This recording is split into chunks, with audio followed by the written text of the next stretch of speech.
సాయి భోజన్ ఇది ఒక అద్భుతమైనటువంటి కార్యక్రమం. మీ అందరి సహాయ సహకారాలతో అత్యంత అద్భుతంగా సాయినాథుడు ఏదైతే ఆయన భావన చేశాడో సంకల్పించుకొని ఆనాడు షిరిడీలో ప్రతి ఆదివారం గురువారం తాను స్వహస్తాలతో వండి 10 మందికి భోజనం పెట్టాడో ఆ సంకల్పాన్ని నెరవేర్చే కార్యక్రమమే సాయి భోజన్. ఏ అకేషన్ అయినా అవ్వచ్చు, ఏ అకేషన్, ఏ శుభకార్యం, ఏ కార్యమైనా దాని సందర్భంగా మీరు కూడా ఈ సాయి భోజనంలో పాలు పంచుకోండి. సాయి కృపకు పాత్రులకండి. జై సాయినాథ్. యోగులు బాహ్యంగా ఆ విధంగా చేస్తారు కానీ వాళ్ళు పూర్ణ చైతన్యవంతులు అని చెప్పడం అనేది జరిగింది. కాబట్టి సాయి బంధువులారా, ఇటుగా ముక్కలవటం నా అదృష్టమే ముక్కలైపోయింది అంటే అదృష్టం అది ఎక్కడి నుంచి వచ్చింది? అదృష్టం గురువు దగ్గర నుంచి వచ్చింది. అంటే గురువు యొక్క అనుగ్రహం. కాబట్టి మనం ప్రయత్నించవలసింది సాయిబాబా అనుగ్రహానికి నోచుకోవాలి తప్పితే సాయిబాబా అనుగ్రహాన్ని పొందకుండా నోచుకునే ప్రయత్నాలు చేయకూడదు. మన మీద కురిపిస్తున్న అనుగ్రహానికి ఇంకా ఇంకా ఇంకా ఎక్కువ అనుగ్రహం పొందే ప్రయత్నం చేయాలి తప్పితే బాబా మనల్ని వదిలివేసే పరిస్థితులను మనం తెచ్చుకోకూడదు. ఎటువంటి పరిస్థితుల్లో కొన్ని మన చేతులారా చేసుకుంటాం. ఆ చేతులారా చేసుకోవటం వల్లనే ఆ పరబ్రహ్మ స్వరూపుడు యొక్క అనుగ్రహంలోంచి జారిపోతాం కిందకి. మనంతటా మనం ఆయన ఎప్పుడు తోయడండి. కారణం ఏదో కష్టం వస్తుంది. అంతకుముందు దాకా బాబా భక్తుడే, విపరీతమైన కష్టం వస్తుంది. ఎన్నో భజనలు చేసినవాడు, ప్రవచనాలు చెప్పినవాడు.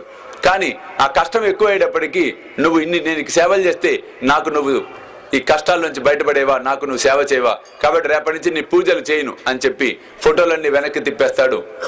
గుడికి రావటం మానేస్తాడు, ప్రవచనాలు చెప్పడం మానేస్తాడు, భజనలు చేయటం మానేస్తాడు. అంటే దీనివల్ల ఏమవుతుంది?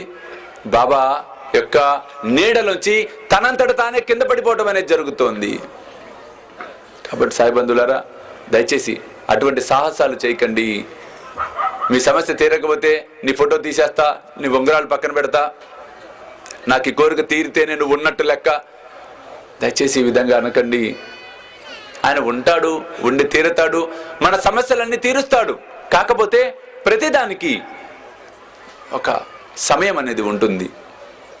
ఒక జ్వరం వస్తేనే తగ్గటానికి 2 రోజులు 3 రోజులు జ్వర తీవ్రత బట్టి ఉంటుంది.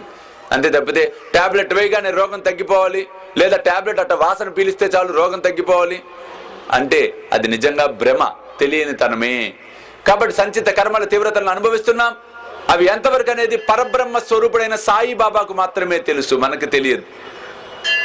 మనకు తెలిసిందల్లా ఒకటే, సర్వకాల సర్వవస్తులేందు సమర్థ సద్గురు అయినటువంటి సాయిబాబా యొక్క నామస్మరణం చేయటం, సాయి సచ్చరిత్ర పారాయణం చేయటం, సచ్చరిత్రలోని కథలను అర్థం చేసుకోవటం, అర్థం చేసుకున్న వాటిని సాధన చేయటం.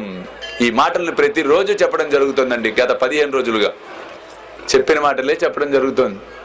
కొంతమందికి అనుమానం రావచ్చు, ఏమిటి స్వామి నోరు తెరిస్తే ఇదే మాట మాట్లాడతాడు, ఇంక వేరేది మాట్లాడు. ఉన్నదంతా ఇందులోనే ఉన్నది, సత్యం దాగి ఉన్నది ఇందులోనే. కాబట్టి దయచేసి సత్యాన్ని గ్రహించండి. సాయి దర్బార్లో శాశ్వతమైన స్థానం పొందే ప్రయత్నం చేయండి. బోలో శ్రీ సచ్చిదానంద సమర్థ సద్గురు సాయినాథ్ మహారాజ్ కీ జై.